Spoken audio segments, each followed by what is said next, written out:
রব্বুল আলামিন আমাদেরকে দুনিয়ার বুকে পিতামাতার মাধ্যমে পৃথিবীতে আসার সুযোগ করে দিয়েছেন, সেই জন্য সমস্ত প্রশংসার মালিককে। আর যারা বলেন আল্লাহ, আল্লাহ আমাদেরকে পিতামাতার মাধ্যমে এই পৃথিবীর বুকে পাঠিয়েছেন।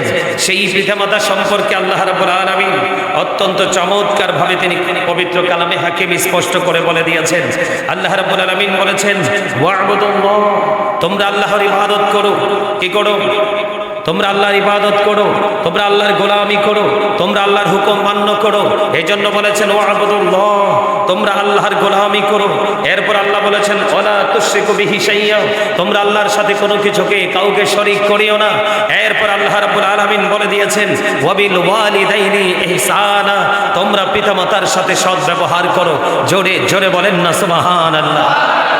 আপনি কাজটা খেয়াল করেন, আপনি কিভাবে পিতামাতাকে কম্পেয়ার করবেন? এই দুনিয়ার বুকে বর্তমানে ম্যাক্সিমাম সন্তান পিতামাতার কলিজায় আগুন দেয়, বিবির কথায়, অন্যজনের কথায়, নিজের কোনো স্বার্থের কারণে পিতামাতার কলিজা জ্বালিয়ে ছাই করে দেয়। অথচ আল্লাহর হাবিব বলে দিয়েছেন, পিতা যদি তোমাকে সমস্ত সম্পত্তি থেকেও যদি তোমার বাবা তোমাকে বঞ্চিত করে দেয়, সমস্ত স্থাবর অস্থাবর সম্পত্তি থেকে যদি পিতা মাতা তোমাকে বঞ্চিত করে দেয়, তারপরও তোমরা তাদের অবাধ্য হয়েও না। কারণ বাবা মাকে ভালোবাসা ফরজ, তাদের সাথে উত্তম আচরণ করা ফরজ, তাদেরকে সর্বোচ্চ অ্যাকসেপ্টেবল পারসন হিসাবে তাদেরকে গ্রহণ করে নেওয়া এটা তোমার জন্য ফরজ। আর তাদের অবাধ্য হওয়া, তাদেরকে কষ্ট দেওয়া টোটাল হারাম। আওয়াজ তুলে বলেন নাউজুবিল্লাহ। আর যারা বলেন নাউজুবিল্লাহ। আপনারা বলেন এখনকার ছেলে মেয়েরা কি বাবা মাকে সুখে রাখে? ম্যাক্সিমাম সন্তান, বিশেষ করে আমাদের এই বাংলাদেশের একটা ট্রেডিশন চালু হয়েছে, ছেলে যদি শিক্ষিত হয়, ছেলের লেভেলে আরেকটা বউ বিয়ে করে নিয়ে আসার দুই শয়তান মিলে পিতা এবং মাতা দুজনের ঠিকানা করে দেয় সবচেয়ে লয়েস্ট প্লেস, সেটা হলো বৃদ্ধাশ্রম। ঠিক কিনা বলেন? আর যারা বলেন। এই জন্য আমি আজকে পিতামাতা নিয়ে আজকে আমি কি করতে চাই, একটুখানি আলোচনা করতে চাই, আপনাদেরকে একটু আলোচনা শোনাতে চাই। আপনারা কি আমার কথা বুঝেন? স্পষ্ট বুঝতে পারেন? অসুবিধা হয় না তো? আর যারা বলেন আল্লাহ কি বলেছেন? আল্লাহ ফার্স্ট টাইম বলেছেন তোমরা আল্লাহর ইবাদত করো। কি করো? আরে মুখে বলেন, কানে শুনলে হবে না, মুখে বলতে হবে। তোমরা কার ইবাদত করো? আল্লাহর ইবাদত করো। এটা কে বলেছে? এরপরে বলেছেন ওয়ালা তুশরিকু বিহি শাইয়্যা। এরপর আল্লাহ বলেছেন আল্লাহর সাথে কোনো কিছুকে শরীক, কাউকে তুলনা করিও না। কারণ আল্লাহর সাথে কারো তুলনা চলে না। তিনি অদ্বিতীয়, তিনি লা শারীক, তিনি আহাদ, শেষ নাই। এরপরে বলেছেন ওয়াবিল ওয়ালিদাইনি ইহসানা, মা বাবার সাথে ভালো আচরণ করো। আমি আবারও বলে দেই, পিতামাতা যদি আপনাকে সব কিছু থেকে বঞ্চিত করে দেয়, তারপরেও আপনি বাবা এবং মায়ের অবাধ্য হতে পারবেন না। এখন এমন অসভ্য সন্তান পৃথিবীতে দিন দিন দুনিয়াতে আসছে, আপনার কিঞ্চিত পরিমাণ বাবা মার সাথে হিসাবে না বললেই কিন্তু তাদেরকে চিরতরে তালাক দেওয়ার চেষ্টা করে। ঠিক কিনা বলেন? আর যারা বলেন। কিন্তু এর মধ্যে কিছু সন্তান আছে হাজার ত্যাগের বিনিময়ে পিতামাতাকে সুখে রাখতে চায়, হাজার যন্ত্রণার আড়ালে নিজেকে লুকিয়ে রেখে পিতামাতাকে চতুর্দিক দিয়ে সুখ শান্তিতে রাখতে চায়। ওই সন্তান হলো পৃথিবীর শ্রেষ্ঠ সন্তান। এই সন্তানই হবে কাল হাসরের ময়দানে আল্লাহর নিয়ামত প্রাপ্ত বান্দাদের মধ্যে অন্যতম বান্দা। আল্লাহ আমাদেরকে সেই বান্দাদের অন্তর্ভুক্ত করেন। সকলে বলেন আমিন। আরো জোরে বলেন আমিন। তাহলে আল্লাহর কোরআনে আসেনি মা বাবার কথা? তা আপনি অমান্য করেন কেন? আপনি যত বড় সুফি সাহেব হন, পৃথিবীর যত আল্লাহর ওলির সাথে সম্পর্ক থাকুক, পৃথিবীতে যত বড় আলেমের সাথে আপনার সম্পর্ক থাকুক, যদি বাবা মার সাথে আপনার সম্পর্ক খারাপ থাকে, তাহলে আপনার পৃথিবীতে বেঁচে থাকার কোনো উপায়। আরো জোরে বলেন, আরো জোরে। বন্ধুরে আমার, আমার নবী, আপনার নবী, দু জাহানের বাদশা নবী, রাহমাতাল লিল আলামিন, তিনি বন্ধু জানিয়ে দিয়েছেন। হযরত আবু হুরায়রা রাদিয়াল্লাহু তাআলা আনহু থেকে হাদিস কানা বর্ণিত, একজন সন্তান পিতার অবদানের প্রতিদান কোনোদিনও দিতে পারে না। ও বন্ধু, এই জন্য আমার রাসূল জানিয়ে দিয়েছেন, যেই সন্তানকে আল্লাহ, যেই সন্তানকে বাবা সহ্য করতে পারে না, যেই সন্তানের প্রতি বাবা বিরক্ত, যেই সন্তানটা বাবার অবাধ্য, আমার রাসূল জানিয়ে দিয়েছেন এই বান্দার প্রতি আমার আল্লাহ, এই বান্দাটা আমার আল্লাহর অবাধ্য, বাবা সহ্য করে না, আমার আল্লাহ কোনোভাবেই সন্তানকে গ্রহণ করবে না। জোরে জোরে বলুন না নাউজুবিল্লাহ। আর জোরে বলুন না নাউজুবিল্লাহ। ও বন্ধু, আমার নবীজি জানিয়ে দিয়েছে বাবাকে যদি তুমি কৃতদাস হিসাবে পেয়ে থাকো, তাহলে তুমি বাবাকে পরিপূর্ণ আজাদ করে দাও, মুক্ত করে দাও। জোরে জোরে বলেন না সুবহানাল্লাহ। কিন্তু তুমি তোমার বিবির কথা শুনে, তুমি তোমার শ্বশুর শাশুড়ির কথা শুনে, তুমি তোমার শ্বশুর বাড়ির মানুষের কথা শুনে, অথবা বাবার শত্রু তোমাকে কেউ বাবার পেছনে লেলিয়ে দিয়েছে, ওই সমস্ত মানুষগুলোর কথা শুনে তুমি কখনোই বাবার কলিজায় আগুন দিও না। কিন্তু বাবাকে যদি তুমি কৃতদাস হিসাবে পেয়ে যাও, তুমি বাবাকে মুক্ত করে দাও, দাস বানায়ও না। জোরে জোরে বলেন না একবার সুবহানাল্লাহ, আরো জোরে বলেন না সুবহানাল্লাহ। বন্ধুরে আমার, এই জন্য আমি আপনাদেরকে বলে দিতে চাই, আমার রাসূল বলে দিলেন হতভাগা সে। আমার রাসূল বলেছেন রাগীমা আনফুন সুম্মা রাগীমা আনফুন সুম্মা রাগীমা আনফুন, তিনবার বলেছেন হতভাগা সে, হতভাগা সে, হতভাগা সে। কে গো নবী সেই হতভাগা? আমার নবীজি জানিয়ে দিলেন, কোন সন্তান যদি পৃথিবীর বুকে বাবা মা দুজনকে যদি বৃদ্ধ অবস্থায় পায়, অথবা একজনকে পায়, তাদেরকে ভালোবেসে, তাদেরকে বন্ধু আদর করে, তাদেরকে সম্মান করে, তাদেরকে আদর করে আগলে রেখে, তাদেরকে সর্বোচ্চ মর্যাদা দিয়ে তারা যদি পিতামাতাকে সন্তুষ্ট করে, বন্ধু তারা যদি পিতামাতাকে সন্তুষ্ট করে জান্নাতে যেতে না পারে রে, তাদের মতো হতভাগার কেউ হইতে পারে না। একবার বলেন না নাউজুবিল্লাহ, আর জোরে বলেন না নাউজুবিল্লাহ। কে বলেছে? কথা বলেন না কেন?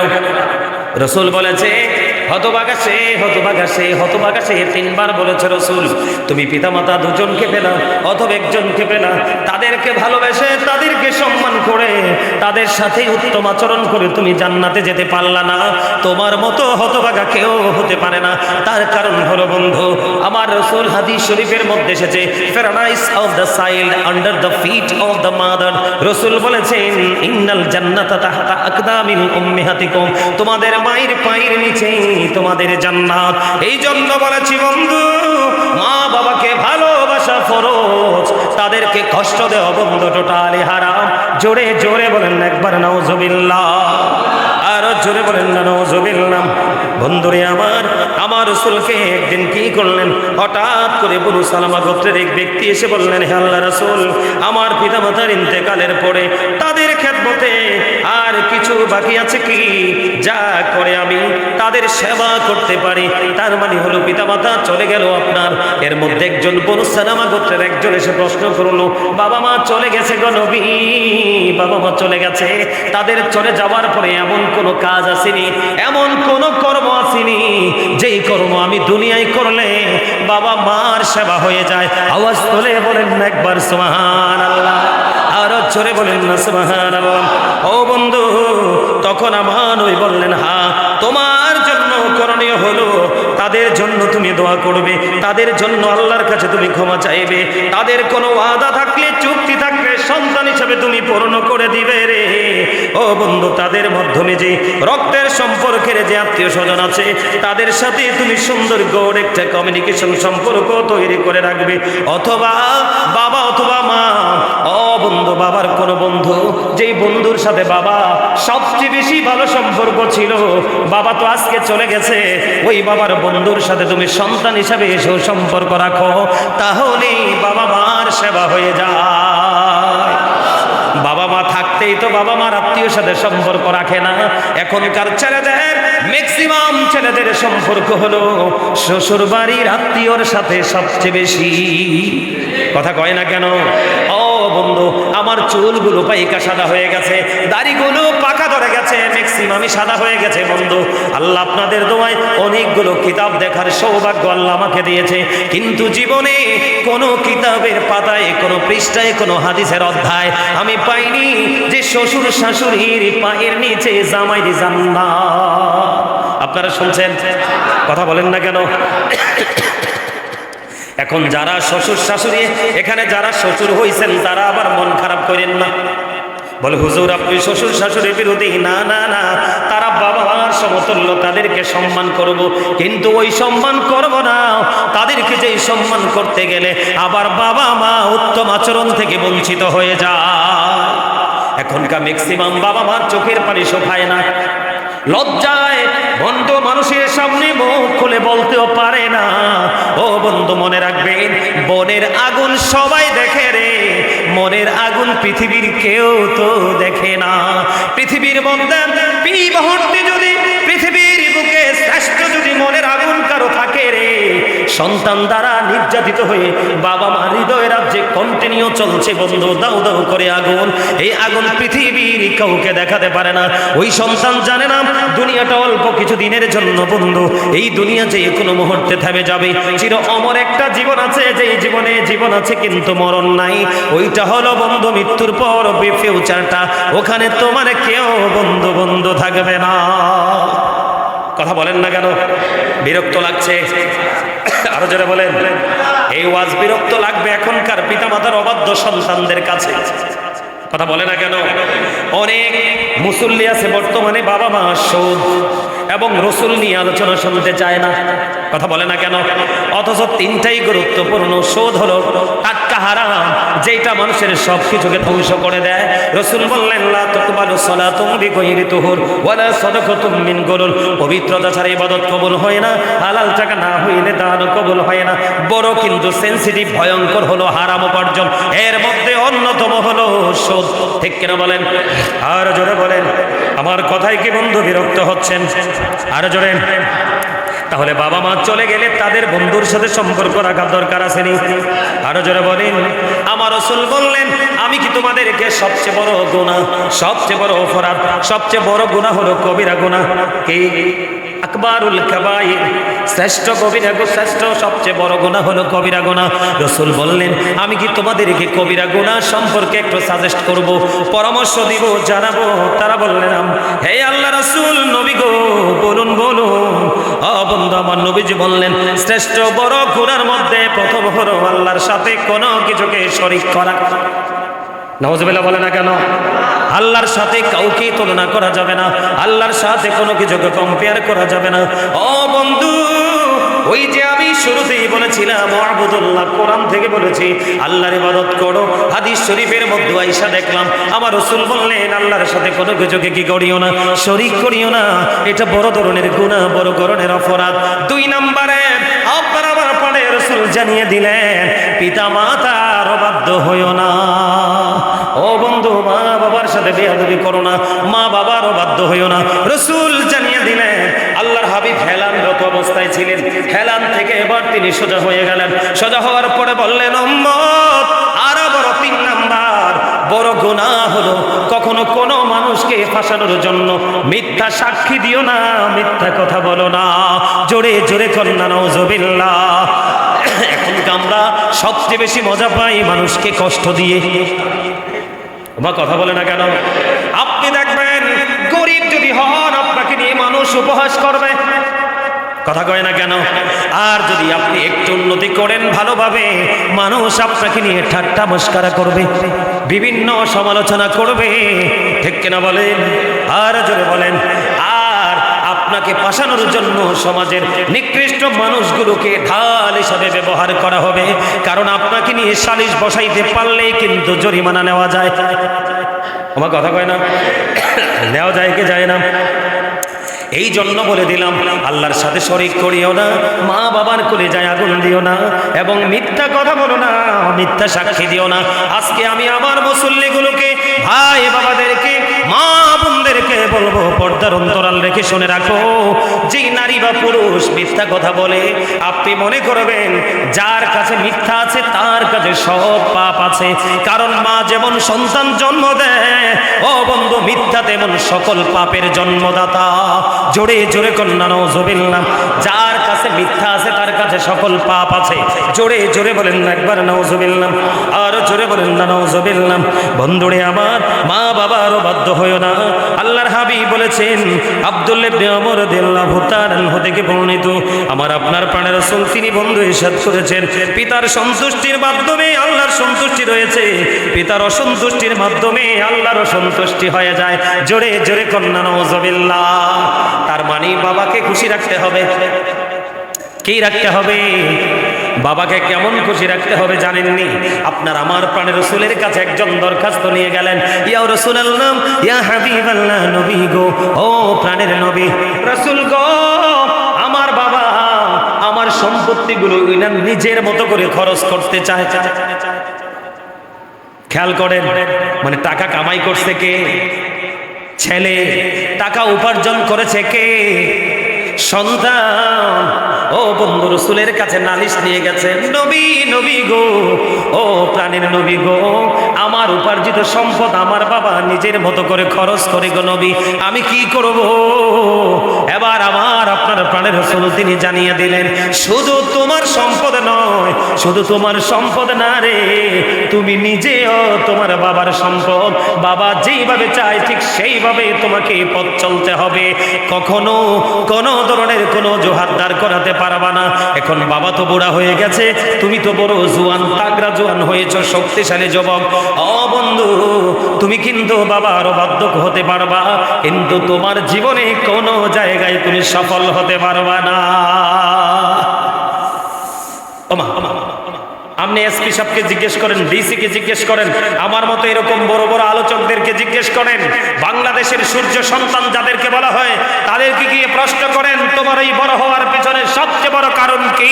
তিনি ফার্স্ট টাইম বলবে আমার মা বাবার দোয়া। যেই সন্তানকে বাবা মা দোয়া করে না, এই সন্তান জীবনে টাকাওয়ালা হতে পারে, চুরিদারি করে, ডাকাতি করে, কিন্তু সুখী হতে পারে না। আর যেই সন্তানকে বাবা মা প্রাণ ভরে দোয়া করে যায়, দেখবেন বাবা মার একটা দোয়া বেশি মজার হয়, সে একটা দোয়া দেখবেন কমন, এটা যুগ যুগ ধরে থাকবে। বাবা মা যখন বেশি খুশি হবে দেখবেন বলবে, আল্লাহ তোমাকে দুধ ভাতে খাওয়া। কথা বলে না কেন? দুধ ভাত কি, দুধ ভাত কি ঠান্ডা না গরম? কথা কয় না কেন? দুধ ভাত ঠান্ডা, এটা খাইলে কি হয়? শারীরিকভাবে এনার্জি হয়, মানসিক প্রশান্তি আসে। এটার মধ্যে কোনো ধরনের কোনো সাইড এফেক্ট নাই, আছে নাই? আল্লাহ রাসূল বলেছেন, তোমরা পশুর গোশত কম খাও, দুধ বেশি করে খাও, কারণ পশুর বডিতে যত ইনজেকশন দেওয়া হয়, অসুস্থ হলে যত ট্যাবলেট দেওয়া হয়, সবগুলো ট্যাবলেট থাকে বডিতে, গোশততে। আর পশুর যে দুধ উৎপাদন হয়, এটা হয় সবুজ শ্যামল ঘাস থেকে। এই জন্য রাসূল বলছে, গাধার মতো গোশত দেখলে গামলা নিয়ে পড়ো না, দুধ একটু হলো বেশি বেশি পান করো। জোরে গান সুবহানাল্লাহ, আর জোরে, আর জোরে। খবরটা কি মজা লাগছে না? এখন গরুর গোশত প্রেমিক যারা, তারা তো বৌমা হুজুর দি ডেঞ্জারাস। কথা কথা কেন? তবে আমরা গোশত খাইতে নিষেধ করে। দেখবেন, আমি ভুল বলি না কিছু। সম্মানিত উপস্থিতি, আপনি যখন অসুস্থ হয়ে ডাক্তারের কাছে যাবেন, ফার্স্ট টাইম আপনাকে কিন্তু গরুর গোশত বারণ করে দিবে। কথা বলে না কেন? আর জোরে। আপনি শারীরিকভাবে উইক, দুর্বল, আপনাকে দিবে বাচ্চা, মুরগির বাচ্চা খাও, দুধ খাও, মুরগির ডিম খাও। কথা বলে না কেন? এগুলো বুঝতে হবে। শুধু ওয়াজকে ওয়াজ হিসাবে আপনি গ্রহণ করলে হবে না, আপনার জীবনের লাইফ স্টাইলকে চেঞ্জ করার জন্য মডেল হিসাবে যদি গ্রহণ করতে পারেন, তাহলে অবশ্যই আপনার ফিউচার ব্রাইটনেস হয়ে যাবে। আল্লাহ আমাদেরকে ব্রাইট করে দেখ। জোরে বলেন আমিন, আর জোরে বলেন আমিন, আর জোরে বলেন আমিন। আমার কথাকে বুঝতে পেরেছেন? কথা বলে না কেন? ও বন্ধু, প্রত্যেক অপরাধ আল্লাহ চাইলে ক্ষমা করে দেয়। ও বন্ধু, আল্লাহ রাব্বুল আলামিন পিতামাতার অবাধ্য সন্তানকে ক্ষমা করে না। জোরে কন্যা নাউজুবিল্লাহ। আল্লাহ চাইলে আপনার জীবনের সবগুলো গুনাহ বন্ধ মাফ করে দিবে, কিন্তু পিতামাতার অবাধ্য সন্তান, তাকে আমার আল্লাহ বন্ধু ক্ষমা করবে না। জোরে জোরে কন্যা নাউজুবিল্লাহ। ও বন্ধু, সেই দুনিয়াতে অশান্তি ভোগ করবে, আর তার ফাইনাল সাজা শুরু হয়ে যাবে মৃত্যুর পরে। এখানে একটা বিষয় আছে, আপনি দুনিয়াতে যত কষ্ট পাবেন, আপনার ফসল পড়ে যাবে, বাড়ি বন্ধু ভেঙে যাবে, আপনার শারীরিকভাবে আপনি অসুস্থ হয়ে যাবেন, আপনার ব্যবসার মধ্যে ধস নামবে। এই সব কিছুর বিনিময়ে বন্ধু, মৃত্যুর আগে আপনার মৃত্যুর একটু যন্ত্রণা বেড়ে যাবে। এই সব কিছুর বিনিময়ে আপনার জীবনের গুনাহগুলো মাফ হয়ে যাবে রে। বুখারী শরীফের হাদিস বন্ধু। কিন্তু বাবা মার সাথে বেয়াদবি করেছো, বাবা মার কলিজায় তুমি আগুন দিয়েছো, এই অপরাধ দুনিয়ার কোনো কিছুর বিনিময়ে ক্ষমার যোগ্য নয়। দুনিয়াতে তুমি যন্ত্রণা ভোগ করবে, পৃথিবীর কোনো আল্লাহর ওলির দোয়া তোমার দরবারে কবুল হবে না। আপনি যদি হক্কানি কোনো আল্লাহর ওলি চিনার একটা উপায় হলো, আপনি যখন কোনো আল্লাহর ওলির কাছে বায়াত হতে যাবেন, অথবা কোনো হক্কানি আলেমের সাথে প্রেমের ডুরি লাগাবেন, উনি আগেই বলবে আপনার বাবা মার সাথে সুসম্পর্ক আছে কিনা। যদি বাবা মার সাথে সম্পর্ক ভালো না থাকে, তাহলে আপনি আমার সাথে সম্পর্ক করে কোনো লাভ হবে না। খারাপ লাগতেছে? আরো জোরে, আরো জোরে, আরে খারাপ লাগলে কিছু করার নাই, হক কথা কইতে হইব। রসুল কইছে আল হাক্কু মুররুন, হক কথা তিতা কি। আর আল্লাহ কোরআনে বলছে অকুলু কাউলান সাদীদা। হাফেজ সাহেব আসেনিও আছে, আমরা হাফেজ সাহেব কইছে আছে, আমিও পড়ছি আছে। তো হাফেজ সাহেবের তো পুরোটা মুখস্থ, এই জন্য মাঝে মাঝে হাফেজ সাহেবরা পাইলে আমার একটু সুবিধা হয়। আলহামদুলিল্লাহ কোন আর জোরে। আর রাসূল কয় কি হক কথা তিতা, কথা কয় না কেন? সুদের ওয়াজ করলো অনেকে রাগ হয়ে যায় ইমাম সাহেবের উপরে, ইস এই হুজুরটারে যদি সবে মিল্লা বিদায় করে দিতে। ওমা ভুল কথা কইছি, আছে তো এরকম। আমাদের কুমিল্লার মধ্যে যেই কোনো এক জায়গায় গত 2 জুম্মাকের ঘটনা, ইমাম সাহেব দাঁড়িয়ে বলেছে যেই বাড়িতে আজ বিয়ে শাদীতে মুসলমানিতে কি হবে, গান বাদ্যযন্ত্র হবে, আমি খতিব সাহেব তোমার বাড়ি যাব না। তো এই ঘটনাকে কেন্দ্র করে এক মুসল্লি ফজরের সময় আসছে ইমাম সাহেবকে মেরে ফেলার জন্য। ওমা নাউজুবিল্লাহ কয় না দি, দরজা লাথি মারছে হুজরাখানা। আপনার ঘরে এক প্লেট খাওয়ার জন্য কোন ইমাম সাহেব ইমান বিক্রি করবে না। ইমাম তিনি হয় যিনি আল্লাহ রাসূলের সাথে প্রেমের ডুরি লাগাতে পারে। এই জায়গায় আল্লাহ সবাইকে কবুল করে না। কথা কয় না কেন? কি বল বললাম আরো জোরে। তো ইমাম সাহেব কি ভুল কথা বলছে? আরো জোরে। এডি আপনি মানেন বা না মানেন শুনতে হবে। আজকে মানেন না তো কি হয়েছে, গায়ে জোর আছে তো। আজকে কিন্তু ঠেলা দিয়ে ওয়াল ভাঙতে পারেন, কালকে ভাঙতে পারবেন না মেশিন দিয়েও। এদিন কিন্তু আপনার মন চাইবে মানতে। আরে হুজুর তো এত বছর আগে ওয়াজটা করছিল, এত বছর যাক মানছি না, আজকে থেকে মানি। কথাটা এরকম না? এরকম, এটা বাস্তবতা, এরকম হয়তো। কথা বলেন আরো জোরে। আমার কথায় কি আপনার একমত? আরো জোরে বলেন। ও বন্ধু, আপনার মা গত সপ্তাহে অত্যন্ত সুস্থ ছিল, কিন্তু ভাগ্যক্রমে এই সপ্তাহে আপনি চাইয়া দেখবেন মা আগের মতো খাবার খায় না, আগের মতো হাঁটাচলা করে না, বেশি বেশি শুয়ে থাকে। মা খাবার খাইতে আসেন, বাবারে শরীরটা ভালো লাগে না, আমি খাবো না, তুমি খেয়ে নাও। এমন করে করে একদিন 2 দিন, এক বেলা 2 বেলা যখন মা খাবার খাবে না, দেখবেন অটোমেটিক্যালি মায়ের শারীরিক একটা পরিবর্তন আসবে। চেহারাটা কেমন জানি মলিন হয়ে যাবে, চক্ষুগুলো ভিতরের দিকে ঢুকে যাবে। আপনি যদি যোগ্য সন্তান হন, মায়ের চেহারার দিকে যখন মায়ের নজরে আপনি তাকাবেন, তখনই দেখতে পাবেন আমার মাটা তো শুকায় গেছে। আল্লাহকে ডেকে ডেকে বলবেন, মালিক মালিক রে, কি হয়েছে রে আমার মায়ের? মায়ের চেহারার দিকে তাকাইয়া আমার তো করুণা লাগছে, মায়া লাগছে গো। ও মালিক, আমার মায়ের কি হয়েছে?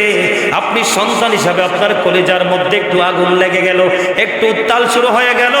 আল্লাহ রাব্বুল আলামিন বললেন, বান্দারে তুমি তো মায়ের দিকে মায়ার নজরে তাকিয়ে আমি আল্লাহকে একটা ডাক দিয়েছো। এই মায়ের দিকে মায়া নজরে তাকানোর কারণে আমি আল্লাহ তোমার কাছে, আমি আল্লাহ তোমার প্রতি খুশি হয়ে গেলাম। হাবিব, আপনি জানিয়ে দেন আমার ওই পাগল বান্দাকে, এবং তার মতো যুগে যুগে যত পাগল বান্দা দুনিয়ার বুকে আসবে, মা বাবাকে পাগলের মতো ভালোবাসে, নিজের সুখকে কুরবানি দিয়ে নিজের সুখে মা বাবাকে সুখে রাখতে চাই, খুশি রাখতে চাই। হাবিব, আপনি জানিয়ে দেন আমি আমার ওই বান্দার আমল নামায় একটা কবুল হজের সওয়াব আমি দিয়ে দিলাম। নবী গো, আমি তো জানতে পেরেছি মায়ের চেহারার দিকে যদি মায়ার নজরে তাকাই, একটা কবুল হজের সওয়াব দিয়ে দে গো আমার আল্লাহ। ও গো রাসূল, আমি যদি প্রতিদিন একবার করে, প্রতিদিন যদি 100 বার তাকাই, আমার নবী বললেন, হাবিব আপনি বলে দেন আমার বান্দা যদি 100 বার তার মায়ের দিকে মায়ার নজরে তাকাই গো, আমি 100 কবুল হজের সওয়াব দিয়ে দে। জোরে জোরে করুন সুবহানাল্লাহ, আরো জোরে বলেন না সুবহানাল্লাহ। বন্ধুরে আমার রাসূলকে প্রশ্ন করা হলো, ইয়া রাসূলুল্লাহ, দুনিয়ার বুকে আমার কাছ থেকে সবচেয়ে ভালো আচরণ, সবচেয়ে মধুর আচরণ, সবচেয়ে মিষ্টি আচরণ সবচেয়ে বেশি কে পাওয়ার অধিকার রাখে? আমার রাসূল বললেন, ও বন্ধু, আমি কিন্তু বাস্তব নিয়ে কথা বলবো, কিছুটা আপনারা বিরক্ত হবেন না। আমার রাসূল যখন তিনি প্রশ্ন করলেন, আমার রাসূল বলে দিলেন, ক্বালা উম্মুকা, তোমার মা। রাসূল আবার রাসূলকে প্রশ্ন করা হলো, ক্বালা সুম্মা মান, ইয়া রাসূলুল্লাহ, তারপরে কে? রাসূল বললেন, ক্বালা উম্মুকা, তোমার মা। আবার প্রশ্ন করলেন, ক্বালা সুম্মা মান, তারপরে কে? আমার রাসূল আবার বললেন, ক্বালা উম্মুকা। রাসূল বললেন, তোমার মা। আবার প্রশ্ন করা হলো, ক্বালা সুম্মা মান, তারপরে কে? আমার নবীজি বললেন, ক্বালা আবুকা, তোমার বাবা। 3 বার বন্ধু মায়ের কথা কথা বললো, আর একটা বার বললেন বাবার কথা। এখনকার ছেলেরা ও বন্ধু মুখেও যদি না বলে, কিন্তু আচরণে আগে দেখা যায় ম্যাক্সিমাম ছেলে ঈদের জামা কিনতে গেলে বন্ধু আগে কিনে শালির জন্য। আমার কথা কয় না কেন? কিন্তু ঘরে একটা ছোট্ট বোন আছে, সেটার খবর নাই, কথা বলে না কেন? ও বন্ধু, সবার আগে শপিং মলে গেলে শাশুড়ির জন্য শ্বশুরের জন্য আগে বাজেট করে। মা বাবার বাজেট হয় ছোট এবং মা বাবার বাজেট হয় বন্ধু সবার পরে। কিন্তু যেগুলো মায়ের পাগল, সে নিজের জন্য আগে নিবে না, পৃথিবীর কারো জন্য আগে বাজেট করবে না। আগে বাজেট হবে মা, তারপরে বাবা, তারপরে পৃথিবীর অন্য কেউ, ঠিক কিনা বলে? এটা হলো মা বাবার সাথে ভালো আচরণ। ওই যে একটু আগে বললাম, বনের আগুন সবাই দেখে, পাহাড়ে আগুন লাগলে সবাই দেখে। ও বন্ধু, মনের ঘরের আগুন পৃথিবীর কেউ দেখে না। এখন ম্যাক্সিমাম ঘরে গড়ে সন্তান এবং সন্তানের বউ দ্বারা নির্যাতিত, বাবা মার কলিজায় ধাউ ধাউ করে কন্টিনিউ আগুন জ্বলে, ঠিক কিনা বলেন? আর জোরে বলেন। নাস্তা পর্যন্ত আনলে বন্ধু মানি দেখে পেলে লুকাইয়া বউর হাতে দেয়। আমি বলছি না বিবিকে দেখা যাবে না, বিবি তোমার অর্ধাঙ্গিনী, তাকে তুমি দিবে, কোনো বন্ধু সমস্যা নাই। কিন্তু মা দেখলে কখনোই কৃপণ হবে না। সন্তান সুখে থাকো, বউ নায়নাত করে নিয়ে সুখে থাকো। হ্যাঁ, আমি মানছি কিছু মা ব্যতিক্রম আছে, তাকে তুমি বুঝিয়ে রাখতে পারলে তুমি যোগ্য সন্তান। কথা বলে না কেন? মনে রাখবেন, বেয়াদব সবাই হতে পারে, কিন্তু ভদ্র হতে পারে না। কথা বলেন, ভদ্র কি সবাই হতে পারে? মা বাবার সাথে বেয়াদবি করাটা ইজি, কিন্তু বাবা মার মন জুগিয়ে চলা ভেরি ডিফিকাল্ট। কথা বলেন না কেন? আমার কথা কি আপনারা বুঝতে পেরেছেন? আর জোরে বলেন, বুঝতে পেরেছেন? এই জন্য বন্ধু আমি আপনাদেরকে বলে দিতে চাই, এদিকে তাকান, মা বাবার মর্যাদা বেশি। কতটা বেশি মা বাবার মর্যাদা বন্ধু? আমার রাসূলকে প্রশ্ন করা হলো, ইয়া রাসূলুল্লাহ, ইয়া হাবিবাল্লাহ, আমার বিবির সাথে আমার মায়ের সম্পর্কটা কি হচ্ছে না? মধুর হচ্ছে না, প্রেমময় হচ্ছে না, জোড়া লাগছে না। বাবা মার সাথে ও বন্ধু আমার বউ মিশছে না, মায়ের সাথে সম্পর্ক ভালো না। ইয়া রাসূলুল্লাহ, হাজার চেষ্টা করার পরে আমি চেষ্টা করে দেখলাম আমার বিবি কখনোই আমার মায়ের কাছে গ্রহণযোগ্য হয় না। নবী গো, সেই ক্ষেত্রে আমি কি করব? আমার রাসূল একটা সেকেন্ড দেরি করেনি, সঙ্গে সঙ্গে রাসূল বলে দিয়েছে, তুমি তোমার বিবিকে তালাক দিয়ে দাও। সুবহানাল্লাহ বলেন না কেন? আর জোরে। আর এখনকার ছেলেরা বউয়ের কথায় মায়ের রিজিক বন্ধ করে, আবার নামাজও পড়ে। কথা কয় না কেন? আবার আল্লাহর ওলিদের দরবারে যায় দাওয়াত দিয়ে আবার খাওয়ায়, লাভ হবে না, কোনো ফায়দা নাই। আপনি চেষ্টা করবেন। কথা বলে না কেন? আরো জোরে। কি বুঝতে পারছেন? বিবিকে দেড় মানে এই না যে আজকে যাই এই বউরে তালাক দিয়ে দিবে। সমস্যা তো থাকতে পারে না? মা এবং বউর মধ্যে হিসাবের গরমিল থাকতে পারে। আপনার দুইজনের আলোচনা শুনে এটাকে মিলাই দিবেন। আর মিলাইয়া যদি না দিতে পারেন, বউকে বউর মতো রেখে দেন আলাদা এক জায়গায়। কারণ নারী সবসময় বাঁকা হাড্ডির তৈরি। কথা কয় না কেন? এটা বাঁকাই হাঁটবে। কি করবে? রাসূল বলেছে, এটারে যদি একবারে ফালাইয়া রাখো বেশি বাঁকা হয়ে যাবে, আবার একবারে বেশি যদি এটারে সোজা করতে যাও তাহলে এটা ভাঙ্গেই যাইবে। কথা কয় না কেন? এজন্য বেশি টাইট করা যাবে না, ভাঙ্গি যাওয়ার ভয়ে। আবার ফেলেও রাখা যাবে না, অনেক বেশি বাঁকা হয়ে যাবে সেজন্য। এই জন্য রাসূল বলেছেন, বিবি যদি 100টা দোষ করে 99টাই মার্জনা করে দাও, ক্ষমা সুন্দর দৃষ্টিতে দেখো, একটার জন্য তাকে পানিশমেন্ট দাও। কিন্তু এর মানে এই না যে তার মুখ বাড়িয়ে মারবা। বিবিকে কি করা যাবে না? মুখের উপর আঘাত করা যাবে না, সিস্টেম আছে। কথা বলেন না কেন? আপনি যদি অকারণে বউকে মারতে থাকেন, আপনার মেয়ে বড় হইয়া যখন যত ভদ্র ছেলের কাছে যাবে, আল্লাহর কুদরত থেকে জামাই এটা বেয়াদব হইয়া আপনার বউরও দিবে মায়, আপনার মেয়েকে দিবে মায়। মুরব্বীরা বলে না, দেখেন না, ক্ষেতের চাকা খেতেই ভাঙে, লাইলে উঠায় না, ঠিক না বলেন? আপনার কর্মফল আপনাকেই ভোগ করতে হবে, কেউ তো নিবে না। কথা কি বুঝতে পেরেছেন? আর যেটা বলেন, আজকে রাসূলকে প্রশ্ন করা হলো, ইয়া রাসূলুল্লাহ, দুনিয়ার বুকে আমার কাছ থেকে সবচেয়ে ভালো আচরণ, সবচেয়ে মধুর আচরণ, সবচেয়ে মিষ্টি আচরণ সবচেয়ে বেশি কে পাওয়ার অধিকার রাখে? আমার রাসূল বললেন, ও বন্ধু, আমি কিন্তু বাস্তব নিয়ে কথা বলবো, কিছুটা আপনারা বিরক্ত হবেন না। আমার রাসূল যখন তিনি প্রশ্ন করলেন, আমার রাসূল বলে দিলেন ক্বালা উম্মুকা, তোমার মা। রাসূল আবার রাসূলকে প্রশ্ন করা হলো ক্বালা সুম্মা মান, ইয়া রাসূলুল্লাহ তারপরে কে? রাসূল বললেন ক্বালা উম্মুকা, তোমার মা। আবার প্রশ্ন করলেন ক্বালা সুম্মা মান, তারপরে কে? আমার রাসূল আবার বললেন ক্বালা উম্মুকা, রাসূল বললেন তোমার মা। আবার প্রশ্ন করা হলো ক্বালা সুম্মা মান, তারপরে কে? আমার নবীজি বললেন ক্বালা আবুকা, তোমার বাবা। তিনবার বন্ধু মায়ের কথা বললো, আর একটা বার বললেন বাবার কথা। এখনকার ছেলেরা ও বন্ধু মুখেও যদি না বলে, কিন্তু আচরণে আগে দেখা যায় ম্যাক্সিমাম ছেলে ঈদের জামা কিনতে গেলে বন্ধু আগে কিনে শালির জন্য। আমার কথা কয় না কেন? কিন্তু ঘরে একটা ছোট্ট বোন আছে, সেটার খবর নাই। কথা বলে না কেন?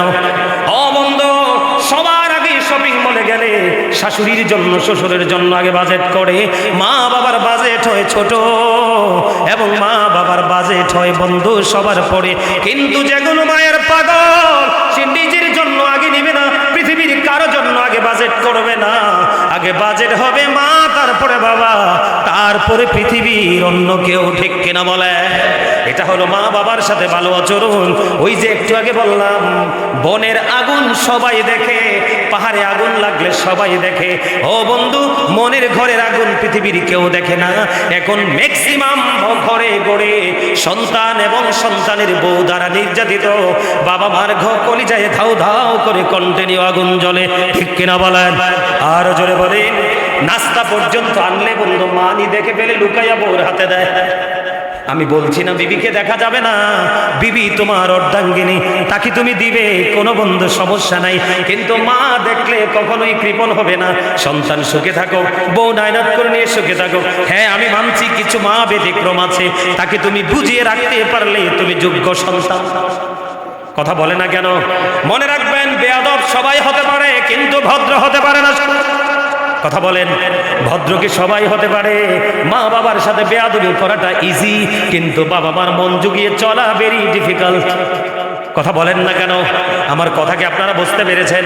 আর জোরে বলেন, বুঝতে পেরেছেন? এই জন্য বন্ধু আমি আপনাদেরকে বলে দিতে চাই, এদিকে তাকান, মা বাবার মর্যাদা বেশি। কতটা বেশি মা বাবার মর্যাদা বন্ধু? আমার রাসূলকে প্রশ্ন করা হলো, ইয়া রাসূলুল্লাহ, ইয়া হাবিবাল্লাহ, আমার বিবির সাথে আমার মায়ের সম্পর্কটা কি হচ্ছে না? মধুর হচ্ছে না, প্রেমময় হচ্ছে না, জোড়া লাগছে না? বাবা মার সাথে ও বন্ধু আমার বউ মিশছে না, মায়ের সাথে সম্পর্ক ভালো না। ইয়া রাসূলুল্লাহ, হাজার চেষ্টা করার পরেও আমি চেষ্টা করে দেখলাম আমার বিবি কখনোই আমার মায়ের কাছে গ্রহণযোগ্য হয় না। নবী গো, সেই ক্ষেত্রে আমি কি করব? আমার রাসূল একটা সেকেন্ড দেরি করেনি, সঙ্গে সঙ্গে রাসূল বলে দিয়েছে, তুমি তোমার বিবিকে তালাক দিয়ে দাও। আর জোরে কোন আরব? সৌদি আরব ঘুরাইলেই মুফতি। এই সৌদি আরব থেকে, আরব কান্ট্রি থেকে যেই ফলাফাইনগুলো আসবে, এগুলা কিন্তু আমাদের দেশের জন্য বর্তমানে বিপজ্জনক। সবাই না, কিন্তু প্রত্যেকটা এলাকা দুই একটা আছে মুফতি, ভুয়া মুফতি। বিসমিল্লাহ শরীফটা শুধু পড়তে দিলে হরফগুলো ভালো করে উচ্চারণ করতে পারবে না, কিন্তু ফতুয়াবাজি শুরু করে দেয়। আপনাদেরকে আমি সাবধান করে যাই, আপনারা আমার মুসল্লি হিসাবে এটা আপনাদের বলা, আপনাদেরকে আমার অ্যালার্ট করা, এটা আমার দায়িত্ব। আমার দিকে তাকান, দরুদ কি পৃথিবীর কাউকে নিয়ে পড়া হয় না, রাসূলকে নিয়ে? যে দরুদের বিরোধিতা করে, এটা কি ইমানদার না মুনাফিক? আর জোরে। এখন আমাদের দেশে ফতুয়াবাজি চলছে, এটা একটা ভালো করে মন দিয়ে শোনেন। আল্লাহ যদি রহমতের ফেরেশতাদেরকে নিয়ে আল্লাহর হাবিবের উপর দরুদ পড়তে পারে, আরে আপনি সলিমুদ্দিনের ফলা কলিমুদ্দিন না পড়লে কি হবে? কথা বলেন না কেন? রাসূল কার? আরে হাবিব কার? আপনার মতো টুকুমিয়া। রাসূলের দরুদ না পড়লে রাসূলের কিচ্ছু আসবে না, যাবে না, আল্লাহর কিচ্ছু যাবে না, আসবে না, যাবে না। পাস্ট টেন্স, প্রেজেন্ট টেন্স, অনন্তকাল এটা জারি থাকবে। ইন্নাল্লাহা ওয়া মালাইকাতাহু ইউসাল্লুনা আলান নবী ইয়া আইয়ুহাল্লাযীনা আমানু সাল্লু আলাইহি ওয়া সাল্লিমু তাসলিমা। আল্লাহ কয় সাল্লিমু তাসলিমা, সালাম দাও আদবের সাথে। আর আপনি মুফতিগিরি ফতোয়া দিতে আসেন সৌদি আরব থেকে। সাবধান থাকবেন। কথা বুঝতে পারছেন? এখন কয় আজানের আগে দরুদ পড়া যাবে না। আপনারা কে কইলো আজানের আগে দরুদ পড়া যাবে না? এই ফতোয়া কোত্থেকে শিখছেন? কিতাব কয়টা পড়ছেন? আপনারা কি আজানের আগে দরুদ পড়ার পক্ষে না বিপক্ষে? কে কে পক্ষে হাত তোলেন। আর যে পক্ষে নাই হে হাত তোলার দরকার নাই। যে হাত তুলবো এমনি, কিন্তু মন থেকে কইব হুজুরের পক্ষে আমি নাই, এতে মুনাফিক। আমার কথা কেন কিনলেন? কারণ তার মুখে একটা, অন্তরে যার মধ্যে দুইটা জিনিস একসাথে কাজ করে, এটা মুনাফিক। আর একটা টাইমে একটাই কাজ করছে, এটা হলো ইমানদার। হাত তুলে দেখান রসুলের দুরুদের পক্ষে কে কে সোজা কইরা হাত নামান। আমি একটা হাদিস বলি, আপনারা শোনেন, তিরমিজি শরীফের। কোন শরীফ? এটা সিয়াসিত্তার অন্যতম হাদিস গ্রন্থের একটা হলো তিরমিজি শরীফ।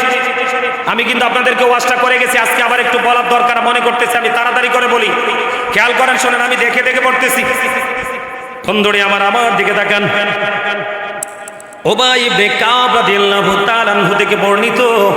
আরবি বললে বুঝবেন না, আরবিটা বাদ দিলাম, আমি বাংলাটা শুধু পড়ে নেই, মানে হাদিসের অর্থটা পড়ে নেই। বন্ধু আমার সামনে কিন্তু হাদিস শরীফটা গভীরভাবে খেয়াল করবেন। আমি কিন্তু প্রায় ওয়াজে, আপনারা আমার ওয়াজ অনলাইনে শোনেন কিনা আমি জানি না, আমি প্রায় ওয়াজে বলি, আগের যুগের মানুষের অন্তর আল্লাহ রসুলের প্রেম ভালোবাসায় ভরা। বর্তমান প্রজন্মের ম্যাক্সিমাম যুবক যুবতী, তাদের অন্তর হিংসা, নোংরামি আর আত্মগরিমায় ভরা। কথা বলেন না কেন? আর জোরে, আগেকার মানুষ ছিল ম্যাক্সিমামই সভ্য, আর এখনকার যুগের ম্যাক্সিমাম মানুষ হলো অসভ্য। আগের যুগের মানুষ ছিল ম্যাক্সিমামই গুড ক্যারেক্টার সম্পূর্ণ পারসন, আর এই যুগের মানুষ হলো ম্যাক্সিমামই ক্যারেক্টারলেস পিপল। কথা বলেন না কেন? আমার কথা বুঝতে পেরেছেন? এই জন্য বললাম, যেটা নবীর বিরোধিতা করবে, নবীর ভালোবাসার বিরোধিতা করবে, এটার ইমান নাই, এটার ইমান নাই। এটা যদি বন্ধ মক্কা মদিনায় পর্যন্ত ইমামতি করে, তারপর এটা জান্নাত নসিবে জুটবে না। আমার দিকে তাকান বন্ধু, তিরমিজি শরীফের মধ্যে সে হাদিসটা গভীরভাবে খেয়াল করেন। চিরদিনের জন্য আপনি যেন, আমি চলে গেলেও আপনার বাচ্চাকে বোঝাতে পারেন যে আমাদের মসজিদে একজন খতিব ছিলেন, উনি হাদিসটা বলে গেছেন। বন্ধু আপনাদেরকে আমি আগে ওয়াদা করিয়ে নেই, আপনাদের মনে হয় কি আমার রাসূল সত্যবাদী না মিথ্যাবাদী? যেই বেয়াদব গুলো বলবে রসুলের কথা মানি না, ওই বেয়াদবদেরকে বলবো আমি, তোমরা কেন কোরআন তেলাওয়াতের পরে বলো সাদাকাল্লাহুল মাওলানাল আযীম ওয়া সাদাকা রাসূলুহুন নবিয়ুল হাবিবুল কারীম, তখন তো ভালোই বলো আল্লাহর কথাও সত্য, রসুলের কথাও সত্য, কিন্তু মানার ক্ষেত্রে কেন রসুলেরটা মানতে পারো না? আমি তোমাকে বেয়াদব ছাড়ার কিছুই বলতে পারবো না। ঠিক কিনা বলা? আর জোরে দরুদ কিন্তু আমাকে নিয়ে নয়, পৃথিবীর কাউকে নিয়ে নয়। ও বন্ধু, 1,24,000 নবী রাসূলের মধ্যে শ্রেষ্ঠ হলো আপনার আমার প্রাণের নবীজি। ওই নবীর উপর দরুদ আমার আল্লাহ তার রহমতের ফেরেশতা নিয়ে পড়ে অনবরত। আর তুমি ফতোয়া দাও, এই যে রসুল বলে গেছে। দেখেন, উবাই ইবনে কাব রাদিয়াল্লাহু তাআলা থেকে বর্ণিত, তিনি বললেন, আমি রসুলকে জিজ্ঞেস করলাম, হে আল্লাহ রাসূল, আমি আপনার প্রতি বেশি পরিমাণে দরুদ পাঠ করতে পছন্দ করি, আগ্রহী। অতঃপর তিনি বললেন, আমি কি পরিমাণ সময় আমি আপনার উপর দরুদ পড়ব? জোরে জোরে কন্যা সুবহানাল্লাহ। রসুল বন্ধু, রসুল জানিয়ে দিলেন, রসুলকে বললেন, আমি কতটুকু সময় আমি আপনার উপর দরুদ করব, আমি আপনার উপর কতটুকু সময় ধরে আপনার উপর আমি দরুদ শরীফ পাঠ করব? জবাবে তিনি নিষেধ করলেন, তোমার যা ইচ্ছা। তার মানে রসুল তার ওই উবাই ইবনে কাব যখন প্রশ্ন করলেন, আমার রসুল তাকে মুক্ত করে দিলেন, তোমার যত খুশি, তোমার যত খুশি। এবার দেখেন, পরের বার আমার রসুল বন্ধু আরো বলে দিলেন। তারপরে তিনি বললেন, হে আল্লাহ রাসূল, তাহলে আমার যে সময়টুকু আছে 24 আওয়ার্স, তার মানে 24 ঘন্টা একদিন। কয় ঘন্টা? 24 ঘন্টা একদিন। ইয়া রাসূলুল্লাহ, ওই উবাই ইবনে কাব যখন প্রশ্ন করলেন, নবী গো, তাহলে কি আমি 1/4 সময় আমি আপনার উপরে দরুদ পড়ব? এবার রাসূল বললেন, তোমার যা ইচ্ছা। সুবহানাল্লাহ বলবেন না? আরো জোরে। আর মানে তোমার যত ইচ্ছা তুমি পড়ো। ও বন্ধু, তারপরে রাসূলকে প্রশ্ন করা হলো, ইয়া রাসূলুল্লাহ, ইয়া হাবিবাল্লাহ, নবী গো, তাহলে আমি কি অর্ধেক সময় ধরে আপনার প্রতি দরুদ পড়ব, আপনার কদমে আমি সালাত ও সালাম পৌঁছে দিব? এবারও আমার নবীজি আবার বললেন, তোমার যা ইচ্ছা। আরো জোরে বলেন না? তোমার যা ইচ্ছা, তোমার মনে যা চায় তুমি পড়ো, তোমার জন্য কোনো লিমিটেশন নাই, কোনো কন্ডিশন নাই। বন্ধুরি আমার, এবার আমার রাসূল যখন বললেন, উত্তরে তিনি বললেন, তাহলে তোমার ইচ্ছা। তবে এরপরে তিনি আবার প্রশ্ন করলেন, ইয়া রাসূলুল্লাহ, তাহলে আমি 2/3 সময়, এবার বুঝতে পারছেন নি, মানে 3/2 সময় ধরে কি আমি আপনার প্রতি দরুদ সালাম পাঠ করব? আমার নবীজি আবার বললেন, তোমার ইচ্ছা। সুবহানাল্লাহ বলেন না? আরো জোরে বলে, তোমার যা ইচ্ছা। নবীজি আবার প্রশ্ন করলেন, এরপরে রাসূল বললেন, আর যদি তুমি এর চেয়ে অধিক পাঠ করো তাহলে তুমি অধিক কল্যাণের অধিকারী হবে। তখন আমি বললাম তাহলে পুরো সময় জুড়ে আমি আপনার কদমে সালাতু সালাম পৌঁছে দেব। তার মানে আমার জীবনে যতটুকু সময় অথবা আমার দিনে যেটুকু সময় আমি পুরো সময় জুড়ে আমি আপনার কদমে সালাতু সালাম পৌঁছে দেব। আওয়াজ তুলে একবার বলেন না সুবহানাল্লাহ। দেখছেননি উনি কিন্তু সাহাবী। ও বন্ধু, সাহাবীদের মর্যাদা বুঝেননি? সাহাবীদের ঘোড়ার খোরার নিচের 3 আঙ্গুলের এক চিমটি মাটি যদি একটা পাল্লায় রাখা হয়, ওই বরফের আব্দুল কাদের জিলানী থেকে ধরে পৃথিবীর শেষ পর্যন্ত যত আল্লাহর ওলি পয়দা হবে সবাইকে যদি একটা পাল্লায় তুলে দেওয়া হয়, সাহাবীদের ঘোড়ার খোরার নিচের 3 আঙ্গুলের এক চিমটি মাটির ওজন ভারী হবে। এই হলো সাহাবীদের মর্যাদা। ওই সাহাবী যদি পানির নবীজির মহব্বতে যদি পুরো সময় জুড়ে যদি তিনি দরুদ পড়তে পারে, তোমার মতো টুকু মিয়া যদি নবীর প্রতি দরুদ না পড়ো, আমারও কিচ্ছু আসে যায় না। তোমাকে নিয়ে আমার বিন্দু পরিমাণ কোনো ইন্টারেস্ট নাই, আমার আল্লাহর তো নাই। আমার রাসূল যাকে উম্মত বলে স্বীকার করবে না, সে আল্লাহর কাছে শ্রেষ্ঠ বান্দা হিসেবে কখনো গ্রহণযোগ্য হবে না। ঠিক কিনা বলেন? এবার যখন তিনি বললেন আমি পুরো সময় জুড়ে রাসূল গো আপনার কদমে আমি সালাম দেব, দরুদ সালাম পড়ব, উত্তরে রাসূল ইরশাদ করলেন তাহলে তোমার আকাঙ্ক্ষাগুলো পূর্ণ হয়ে যাবে। আমার মালিক খুশি হয়ে তোমার সমস্ত জীবনের গুনাহগুলি মাফ করে দেবে।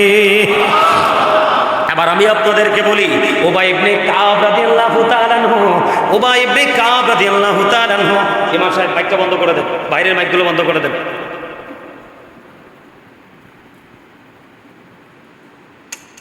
বাইরেরটা বন্ধ হয়েছে? বাইরেরটা বন্ধ, কারণ অন্য জায়গায় খুতবা শুরু হয়ে গেছে। আপনারা কি বিরক্ত হচ্ছেন? আরো 10 মিনিট। আমার কথা কনা কিনলে রাগ হয়ে গেছেন নি? আরো জোরে সত্যি করে কন্ত কে কে রাগ হয়েছেন হাত তোলেন। ওই পাইছি একজন রাগ বলে হয়েছে, বুঝছে না, ও বুঝছে না, একবারেই বুঝছে না। কথা বলে না কেন? এখন আমাদের দেশের নতুন মুফতি কি সৌদি প্রবাসী, মনে রাখবেন। কথা কয় না কেন? কোন দেশি? আরো জোরে নতুন মুফতি কোন থেকে আমরা নিয়েছি বাংলাদেশে? আরো জোরে, আরো জোরে। এই গর্দব কি বুঝে না? এই সৌদি আরব যে আমেরিকার দালালি করবে বেটা, ওইটা নিয়ে কথা বল। কথা বলেন না কেন? এই ইহুদিদের দালালি করবে মুসলমান, এটা কি কোরআন হাদিসে আছে? আরো জোরে আছে। আল্লাহ কোরআনে কি বলেছে? ইন্নাল কাফিরিনা কানু লাকুম আদুওয়াম মুবিনা। বেঈমান কাফেররা হলো মুসলমানের প্রকাশ্য শত্রু। সৌদি আরবের দালালির কারণে আজকে ইরানের মতো দেশ, আফগানিস্তানের মতো দেশ, গাজার মতো দেশ নিশ্চিহ্ন হয়ে যাচ্ছে। ঠিক কিনা বলেন? হাজার হাজার লক্ষ লক্ষ কোটি মানুষ মেরে ফেলছে বেঈমান কাফেরেরা সৌদি আরবের দালালির কারণে। ঠিক কিনা বলেন? মিয়া আল্লাহ রাসূলের দরুদ নিয়ে বিরোধিতা করো মিয়া, পড়া নাই লেখা নাই, গন্ড মূর্খ কোয়ানকার। কথা বলেন না কেন? দরুদের দলিল পাইছেননি? এই কথা বলেন। উবাই ইবনে কাব যে পুরো সময় দরুদ পড়বে বলছে, এর কি এই সময়ের মধ্যে কি ইবাদত নাই? কথা কয় না কেন? সাহাবায়ে কেরাম নামাজ পড়ছে না? আরো জোরে বলেন না। তো ওনার যেই কথা, ওনার মধ্যে কি অন্য কোনো ইবাদত ছিল না? আছিল নি? মিয়া আল্লাহ রসুলকে নিয়ে একজন মহাব্বত করে দরুদ পড়ে, তুমি ফতোয়া দাও সৌদি আরবে নাই। আরে মিয়া সৌদি আরবে নোংরা বিশ্বাস আছে নাকি? সৌদি আরবের গান বাদ্যযন্ত্র কি জায়েজ? সৌদির মতো জায়গায় উলঙ্গ নারীদেরকে নিয়ে কনসার্ট হয়, তুমি ওইটা নিয়ে মাথা ব্যথা নাই? নাউজুবিল্লাহ বলেন। আবার আইসা ফতোয়া দে কবর জিয়ারত বলে সম্মিলিতভাবে করা জায়েজ নাই। এই ব্যাকল মদিনা শরীফে যাও, মদিনা শরীফ জিয়ারত করে ফজর নামাজ পড়ার পরে দেখবা জান্নাতুল বাকিতে দলে দলে মানুষ জিয়ারত করতে যায়। কেন বলে? কথা কয় না। যারা গেছে তারাই না জানে, আমরা ঠিক করবেন কেমনি? জান নাই তো দেন নাই। যারা গেছেন তারা না দেখছেন। আমি গেছি, ফজর নামাজ পড়ছি, মদিনা থেকে বের হইয়াই জান্নাতুল বাকিতে জিয়ারত। কেউ ঠিক না? তো এই ব্যাকলগুলোকে নিয়ে, এই ব্যাকলগুলো থেকে দূরে থাকতে হবে, আপনার সন্তানকে দূরে রাখতে হবে। আপনারা এইগুলো নিয়ে কথা বলবেন। আমেরিকা দিবে না, বাংলাদেশ শেষ করে দিতেছে। কথা কয় না কেন? পশ্চিমারা বাংলাদেশ শেষ করে দিতেছে। এই যে সুদের মহাজন বাংলাদেশে 18 মাস সময় কাটায় গেছে, বাংলাদেশে শুয়োরের গোশত আমদানির বৈধতা দিয়ে গেছে, ওইটা নিয়ে কথা বলবে না। কথা বলেন না কেন? আরো জোরে। শুয়োরের গোশত হারাম না হালাল? বৈধ সার্টিফিকেট দিয়ে গেছে সুদের মহাজন, ওইটা নিয়ে কথা বলো। ওইটা নিয়ে আন্দোলন করে তোলো, সরকারে বাধ্য করো। আমরা যদি সচেতন না হই তাহলে সরকার এই রায় বাতিল করতে পারবে না। কারণ আমরা যদি সবাই মিলে, আমরা যদি ঐক্যবদ্ধ হয়ে যদি আমরা প্রতিবাদ করি, তখন সরকার কি করতে পারবে? তাদেরকে মেসেজ দিতে পারবে যে তোমার দেশের আইন আমার দেশের মানুষ খায় না। কথা বলেন না কেন? আমরা কোন দেশের দালালি, আমরা কারো দেশের দাসত্ব করতে চাই? আমরা গরিব থাকলে আমরা গরিবী হালে চলবো, কারো কাছ থেকে বড় লোকে হাওলাত নিতে চাই? কথা বলে না কেন? কূটনীতিক সম্পর্ক ছাড়া আমরা আমাদের সার্বভৌমত্বকে আমরা বিলীন হতে দিব? যারা ফতুয়া দাও মিয়া, কোরআন হাদিসের আগাগোড়া বোঝো না, ফতুয়া দিতে আসো, দেশ ধ্বংস হয়ে যাচ্ছে সেটার খবর না, ঠিক কেন বলেন? এই মিয়া আমাদের দেশ বিক্রি করে গেছে সুদের মহাজন। আমাদের দেশে গম কিনলে, যেই কোনো কিছু কিনলে তাদের পারমিশন লাগবে। কেন? আমরা কি দেশে যা যাবো? আমরা স্বাধীন দেশের মানুষ, আমরা কেন পরাধীনতা নিয়ে বেঁচে থাকবো? এইগুলা নিয়ে কথা বলো, এইগুলা নিয়ে কথা বললে কাজে আসবে। আর কোন ফতোয়া দিতে চাইলে আলেমদের থেকে আগে জানো, আজকে থেকে রসুলের দরুদের বিরোধিতা কে করবেন? করবেন কেউ? দরুদ আপনি পারলে পড়বেন, না পারলে পড়বেন না, কিন্তু যিনি পড়ে তাকে বারণ করার অধিকার আপনার। এই হাদিস যথেষ্ট কিনা? আরো লাগবে, আরো লাগবে, আরো লাগবে।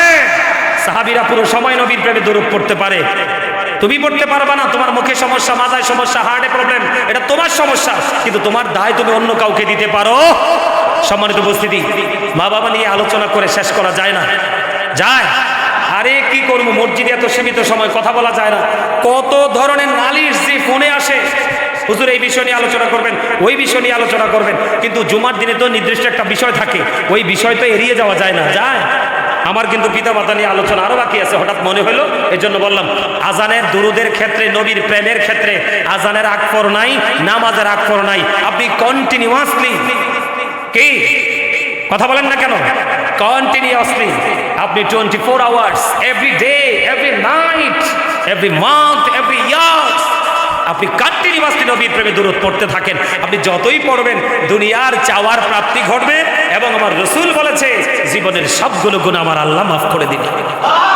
শুধু নবীর দরুদের প্রেমে আমরা ওই স্মরণের মুফতিদেরকে আমাদের হৃদয়ে জায়গা দিব। আপনারা সত্যি করে কোন কে কে আমার লগে রাগ করছেন এই ওয়াজ করাতে? কেউ রাগ করেন নাই তো? কেউ রাগ করেন নাই তো? যদি রাগ করেন, আমার কিন্তু কোনো লাভ বা ক্ষতি নেই, ক্ষতিটাও আপনার, লাভটাও আপনার। কথা বলে না কেন? আমি তো প্রতিদিন 10 মিনিট আগে ছেড়ে দিতে পারি, ছাড়লে আমার লাভ, কিন্তু আমি ছাড়ি না। কেন জানেন? আপনারা অনেকের মধ্যে প্রশ্ন জাগতে পারে, আমাদের হুজুর একটু দেরি করে।